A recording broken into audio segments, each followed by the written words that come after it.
Hello and welcome to 360 Sports. It's another beautiful Monday in the city of Abuja, and it was actually a mixed feeling for a lot of particularly a club in Europe right there over the weekend, and some other clubs also in Europe.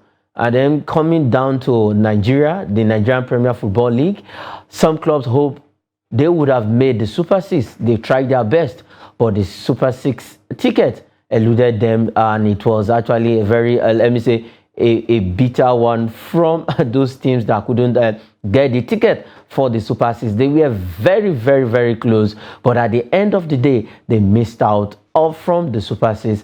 I am Emmanuel Fasheme, and I will not be doing this alone. I have Isaac Omideji all the way from Niger State joining me via Zoom on the show this beautiful Monday morning. Okay, quickly before we join Isaac Omidiji from Niger State, let's go straight to the first story we have for you. It was actually a total demolition of Nigeria Republic right there at the Wafubi tournament happening, that is for the women, happening in Ghana, Kumasi, at the Babayara Stadium, where Super Eagles got a draw during the World Cup qualifier. But our own under 20 ladies, the Falconets as they are called, annihilated Nigeria Republic 7-0. It ended, and one lady who cannot stop scoring, she carried all the form from the World Cup under 17 right there in Indian down to the Wafubi tournament. That is the person of Esther Ajakaye, who also won the Woman of the Match award. She bagged a hat-trick in that particular game. It was 7-0 annihilation of Nigeria Republic right there in their opener. It's the Wafubi tournament is preparation for teams that will play at the under 20 AFCON for women come later this year. And for the Falconets, tutored by coach Chris Danjuma,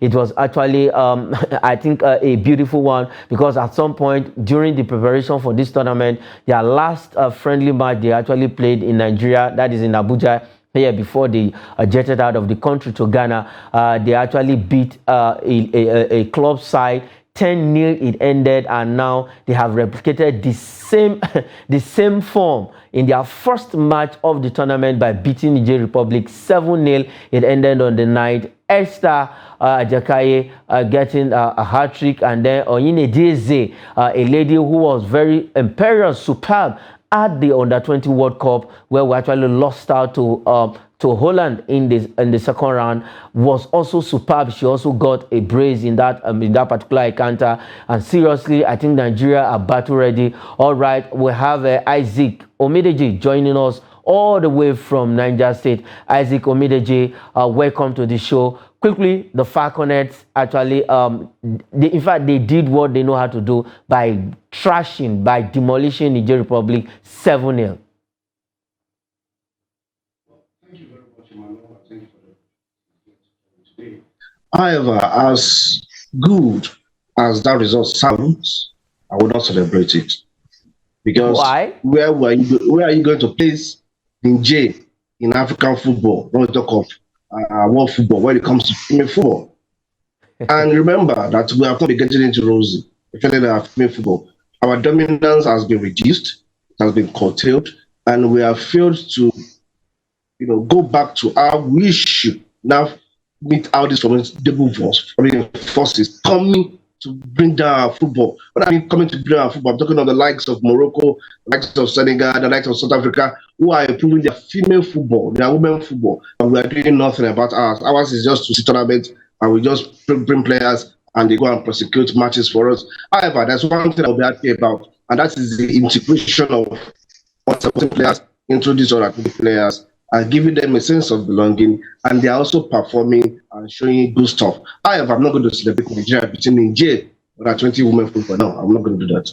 You are not going to do that. But no matter how you look at it, there are no longer minnows when it comes to football in the world right now, because we saw surprises in the World Cup. If Saudi Arabia can beat Argentina in their opening game in Qatar 2022, then you should know that football has gone past that stage where you think, okay, I can just have an easy ride over an opponent. But let's look at the Falconets under Chris Danjuma. I think this man understands what women football is all about. Beating Niger 7-0 is not a fluke. No matter how you will not celebrate it, I will celebrate it, because at some point we have had some mixed results coming from the women's football. But outside that, we will be playing. We have Burkina Faso also to come in that group to play. Now, with this feat of our first game, do you think we can actually go far, because we are the most decorated side when it comes to the Wafubi tournament for under 20? Do you think we can achieve the same feat we achieved the last time out? Definitely. And nothing short of the title. They need to win this Wafubi tournament and qualify for the African Championship normal, and see how we go and qualify also for the World Cup. You know, we are one of the best ranked thing when it comes to football, female football on the continent. As such, any competition we're participating in, we should go and win. And we should win well. You know, unfortunately, our senior women team is currently not doing well. And we have a college coach that has been brought in to be a national team coach who is also not getting it right. You know, so let's see if these young coaches like Christopher can come up with the best thing that can happen to our football again. Because if we know that, yes, it is more difficult on the men's side, the women's side where we're getting it right is also trying to get more difficult for us. So, but for a tournament like Wafubi, Nigeria should win it and win it comfortably. They should win it and win it comfortably. Now, let's look at Chris Danjuma. This man has actually been at the helm of affairs for so long, as in when it comes to women's football. Do you think he's the man, if they can maybe draft him to the Super Falcons, but do you think he's the kind of coach that our ladies need?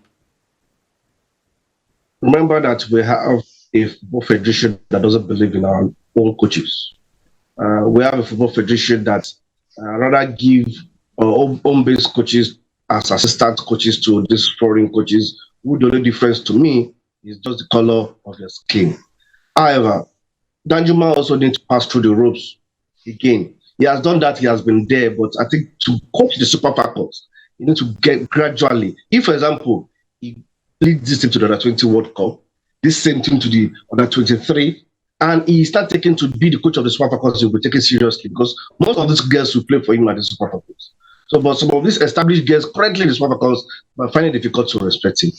Okay, they find it difficult to respect him, but if you look at it, I think the girls have actually tried, and I love that smart move by picking some of the players from the under 17, that is the Flamingos, to join the under 20 squad, and we have seen their usefulness in that team, their prowess in person of Esther Jakaye, who actually bagged a hat trick. She was so instrumental at the under 17 World Cup right there in India at the Flamingos, where we actually won the bronze. And congratulations to them for winning their first match of the tournament right there in Ghana, Bayara Stadium. That is the place it was played. That same stadium, that is where Super Eagles went and got a goalless draw, and they came back to Abuja and they lost the World Cup ticket woefully. Congratulations to them. And quickly, let's move away from that story and head straight to Argentina, to another youthful side. This time around, it is the men's side who actually started well. They started well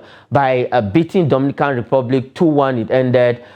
First, we were pegged back and we had to come back courtesy of an own goal from Pena, and then Joe Sunday getting the second goal for Nigeria. It ended 2-1. Landon Buson and his boys second in Group D. Isaac Omidije, what is your rating about the performance last night before we talk about some of their individual players and what we noticed?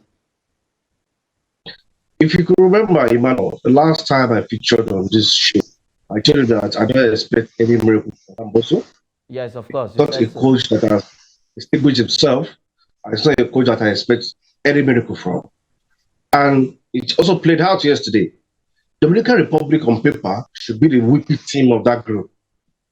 And In it short, should be this is a the first time for them country to qualify for where any every tournament. other country is playing them, use them to get enough goals. However, we struggled. Whether we like it or not, we won by 2 goals to 1, but we struggled. And this might come back to haunt us because the other group game saw Italy defeating Brazil by 3 goals to 2. So Brazil are wounded. So they know that their next game they must win. And on paper, Italy and Brazil should qualify from this group.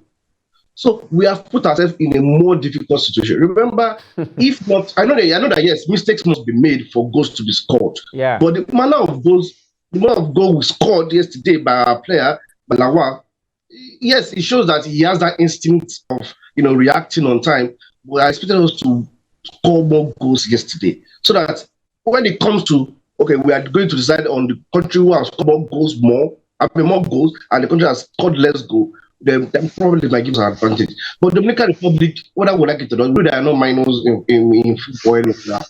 However, Emmanuel, Dominican Republic should have scored.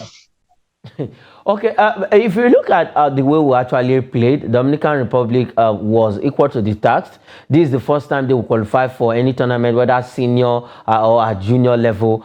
This is the first time they are coming to a FIFA tournament. And for Nigeria, we have been there twice, runners up. The last time was in 2005.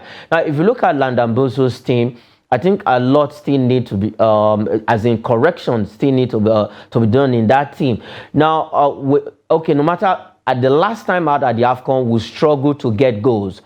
Can we say it is the sign of good things to come? Because this time around, at least we're able to score. No matter how it's an own goal, but the goal has been credited to us. It is pressure that brings goals. Now, can we actually say maybe the goal scoring aspect has been corrected? No, until we face more difficult fights. We'll face the like of Italy, the likes of Brazil, and we see the number of goals we score. The question is how many chances were created yesterday? How many clear cut chances were created for the striker to score yesterday? How many of them were converted? Those are the things we should look to know if we have corrected our goal scoring point. And if you look at these indices and these statistics, definitely we have not. We have not. Okay. I noticed something yesterday. Individually, these players are good. What do you think that Landamboso will do right now? Because I see individual, everybody, like the last guy that came in, Emmanuel, the number 18 jersey that was brought on. He was trying to. He had chances to just give a pass for his teammate to actually put the ball into the back of the net, but he wanted to score. Now, what should Landamboso do to just to stamp out and cut out completely individual style of play from this team? We need to look at the fact that most of the players have agents.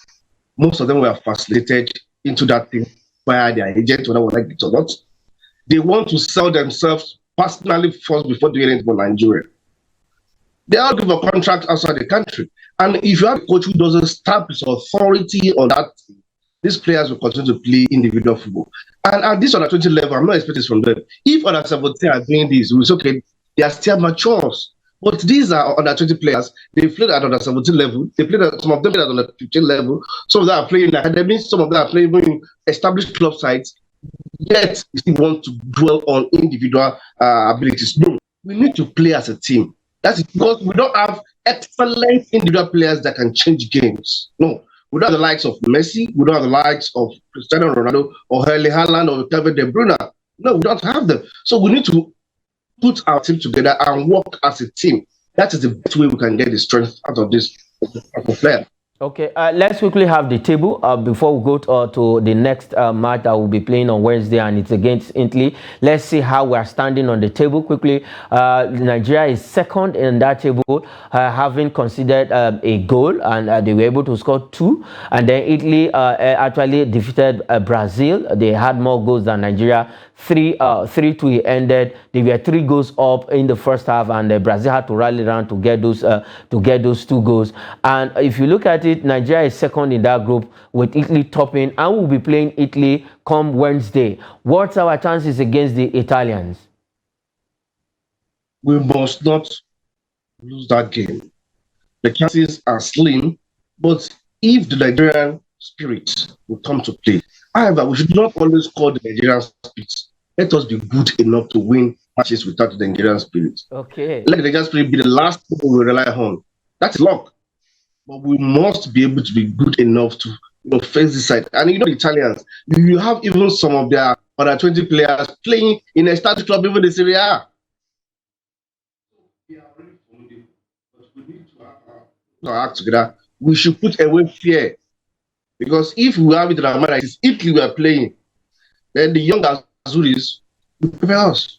Okay, we have it at the back of our mind that yes, we are also capable and equal to the task. That match will be coming up on Wednesday against the Italians. We wish them well. We wish they get the maximum 3 points.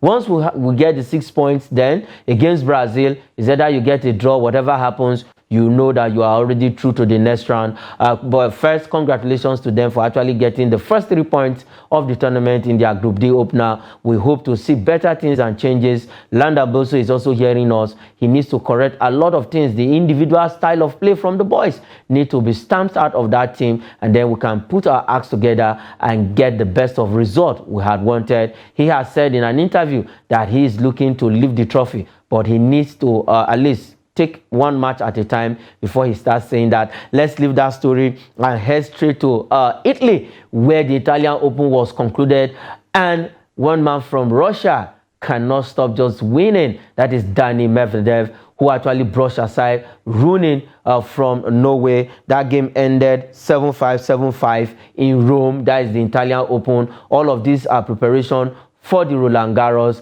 Dani winning his first ever clay tournament right there in his career. He has never won any clay tournament before in his career. This is the first one, and it's coming in Italy, that is in Rome. Now, what does this feat mean for Dani Medvedev of Russia?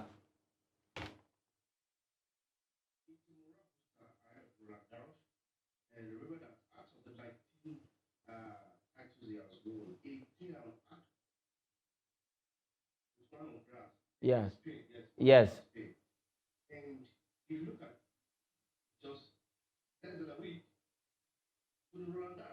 so he is one of the favorites already, and this will also spur him in future clay tournament to realize that it's not a tournament that he should hate. Because according to his words, after he won, he said, "I hate clay because he has not won a match, not just a title." A match on clay, but this time he went away. I mean, went all the way, winning matches and winning the title at the end of the day. So it is a good one, and this is his fifth title. Yes, this season. Yes, so yes, far this year. So it's a good one for him going to Roland Garros, and I believe that Medvedev should be one of those we look for definitely. Yes, and with this victory, he has been able to topple over Djokovic on the second spot, and when Roland Garros starts on May 28th, he will be seeded second, and that is what this feat has actually achieved for him. Congratulations to Dani, the man from Russia. We hope peace return to that region between them and Ukraine, and then let's see some of the big names. We always have big names coming from Russia playing tennis. We just congratulations to him. We look forward to his performance. Right now, Nadal will not be there. They only have Djokovic and the rest of them to contend with. Let's see who wins Roland Garros this time around. Let's move away from Italy and head straight to England, where Manchester City, the almighty Manchester City, winning their third Premier League in a row. They did it back to back in a row by pipping Chelsea 1-0. It ended, and they are celebrating. Even before before that match, they have already been crowned champions due to Arsenal's inability to beat Nottingham Forest. They lost to Nottingham Forest, and with that loss, Manchester City were confirmed champions of the EPL 2022-2023 league season. Isaac Omidije, Manchester City, brilliant for them.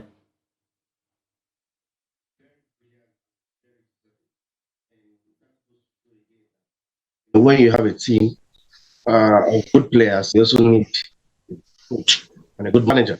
And Pep has proven to be a good manager with these proper players. I remember one thing that went so well for them this season is that they have squad depth.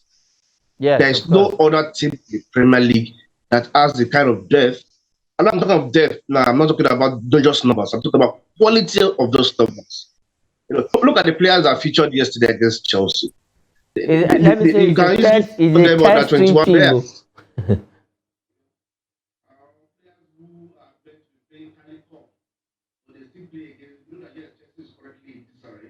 But they still got a victory, and they were crowned champions yesterday. It's not, but it's also good that Arsenal were able to push them all this way because Arsenal topped the league for a very long period of time. But at the point, the lack of depth in their team also affected them, and fatigue setting, and they no longer maintain that tempo they started with from the beginning of the season. And these guys, with the kind of players they have, the kind of manager they have, the kind of support they have, they keep improving and improving. Don't be surprised. Kind of quality players they will stay out again in the summer.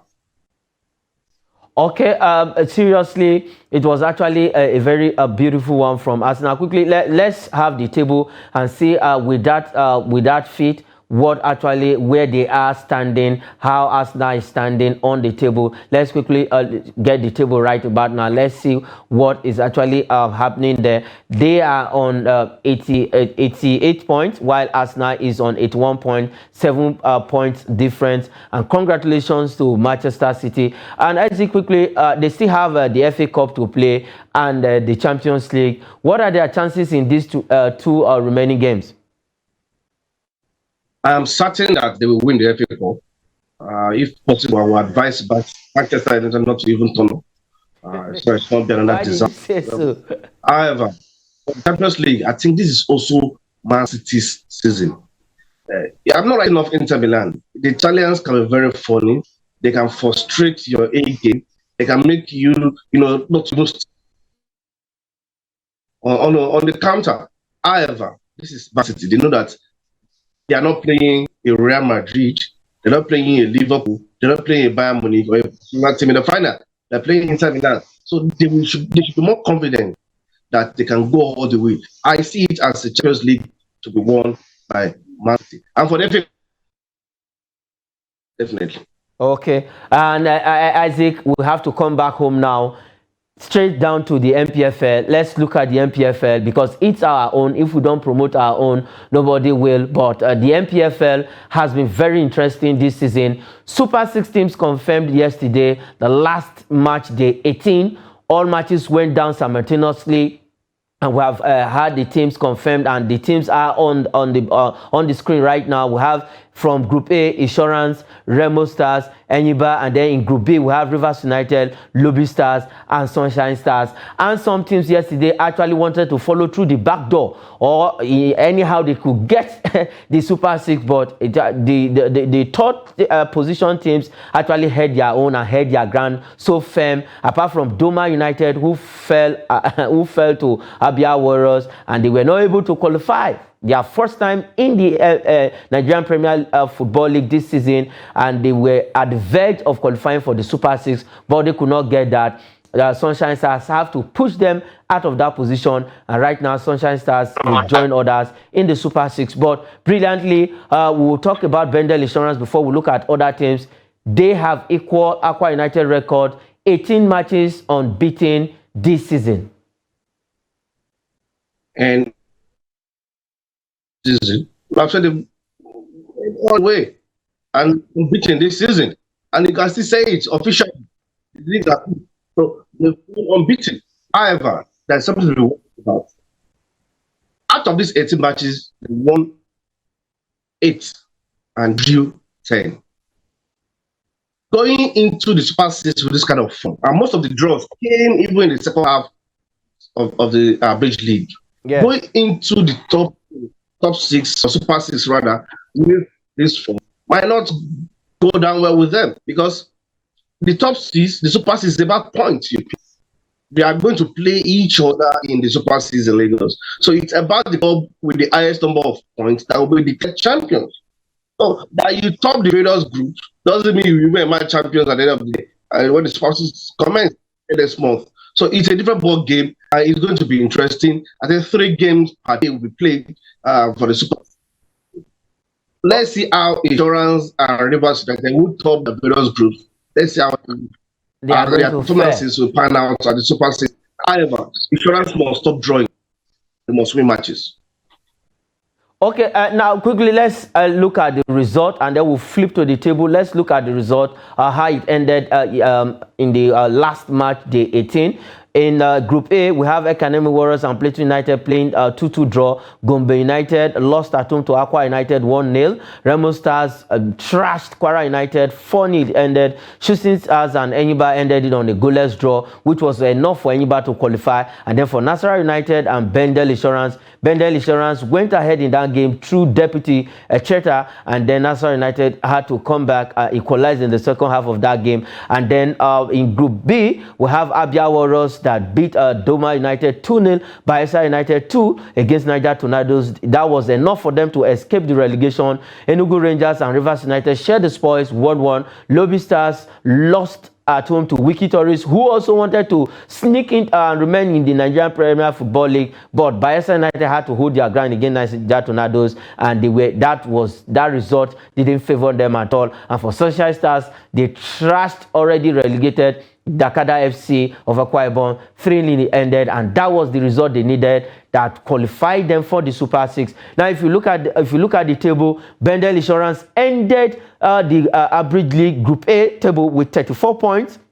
Remo Stars 33 points. Enyimba, who was second before, was pushed down to third position with 32 points. Aqua United 32 points, but on goal difference, that is why Enyimba was able to qualify for the Super 6. Plateau United ended on the 5th position with 26 points. Shooting Stars 23 points on the 6th position. Gombe United minus 10 goal difference with 19 points, occupying the 7th position. Kwara United at least was able to remain in the MPFL with 17 points with a minus 11 goal difference. And then Nasarawa United and Academy Warriors were eventually relegated. Let's have Group B quickly. Let's have the Group B table quickly. And now Group B table, we have Rivers United who occupied that position with 34 points. Lobby Stars 30 points coming closely. Sunshine Stars 27 points on third position.